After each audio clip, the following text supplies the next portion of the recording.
Hi hello this is Suresh from Cayman entertainments. మనిషి ప్రవర్తన ఎలా ఉంటుందంటే దాని గురించి చెప్దామని వచ్చాను. ఎవడన్నా వాడు సాధించిన విజయాలు, వాడు చేయబోయే పనులు, కార్యక్రమాలు అన్నీ సోషల్ మీడియా వేదికగానో లేకపోతే 10 మందికి తెలిసేటట్టు సంతోషంగా కూడా చెప్పుకుంటాడు. ఎందుకంటే వాడు కష్టపడ్డాడు, నిజాయితీగా, ధైర్యంగా ముందుకు వచ్చి చెప్పుకుంటాడు. అది చూసిన వాళ్ళు వాళ్ళోళ్ళు ఎవరైనా సరే కుళ్ళుకుంటారు. కడుపులో మంట పుట్టేస్తుంది వాళ్ళకి, అగ్నిపర్వతం పగిలిపోయినట్టు. అప్పుడు వాళ్ళు ఏం చేస్తారు, వాడిని బ్యాడ్ చేయాలని చెప్పి ఏదేదో పిచ్చి పిచ్చిగా మాట్లాడుతుంటారు. ఎందుకంటే వీడి గురించి ఆల్రెడీ ఏదో చెప్పుంటారు వేరే వాళ్ళకి. అవన్నీ అబద్ధాలని చెప్పి వాళ్ళు అనుకుంటారు. అరే రే మనం బోల్తా పడ్డామని అనుకుంటారు కదా. వీడు ఉన్నది ఉన్నట్టు చెప్పుకుంటాడు ధైర్యంగా. వీడు సాధించినవి. వీడేమి ఒక ఆస్తి రావాలని కోరుకోడు, ఒక డౌన్ కావాలని కోరుకోడు. ఎవడన్నా పచ్చగా ఉంటే కళ్ళు ఉబ్బిపోయి ఏడవడు, నిజాయితీగా ఉంటాడు. వాడు ధైర్యంగా ఏదైనా సాధిస్తాడు.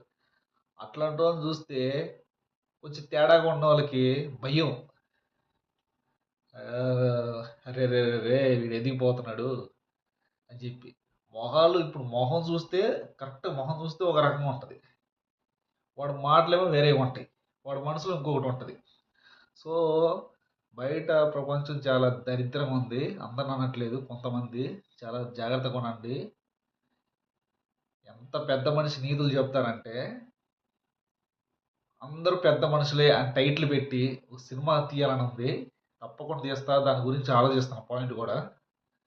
ఎంత బాగుంటుందంటే ఆ సినిమా రిలీజ్ అయిన తర్వాత ఎవరైతే తేడాగా ఉంటారో వాళ్ళకి మొహం మీద గుద్దినట్టు ఉంటుంది. డైలాగులు అయినా ఆ స్క్రిప్ట్ అయినా అట్లా ఉంటుంది. వాళ్ళని వాళ్ళే చూసుకున్నట్టు ఉంటుంది. కంపల్సరీ చేస్తా, ఏ చిన్న క్యారెక్టర్ని మిస్ చేయను. ఆ అందరు పెద్ద మనుషులు అనే స్టోరీ ఎంత అద్భుతంగా ఉంటుందంటే అంత అద్భుతంగా ఉంటుంది. అన్ని నిజాలు ఆ స్టోరీ నుంచి బయటకు వస్తాయి. ప్రపంచంలో ఉన్న జరుగుతున్న నాటకం, ఈ నాటక రాయుళ్ళు, రాణుల గురించి అన్ని బయటకు వస్తాయి అన్నమాట. అంత బాగుంటుంది స్టోరీ. సో మీరు కూడా జాగ్రత్తగా ఉండండి. పెద్ద మనిషి నీతులు చెబుతుంటారు, వాళ్ళు పెద్ద మనుషుల్లాగా ఉంటారు, మళ్ళీ పెద్ద మనిషి నీతులు చెబుతుంటారు. సో అలాంటి పెద్ద మనుషులకు దూరంగా ఉండండి, ధైర్యంగా ఉండండి. మీరు సాధించిన మీరు చెప్పుకోండి సోషల్ మీడియా వేదికగా. Facebook, Instagram status, WhatsApp, YouTube channels.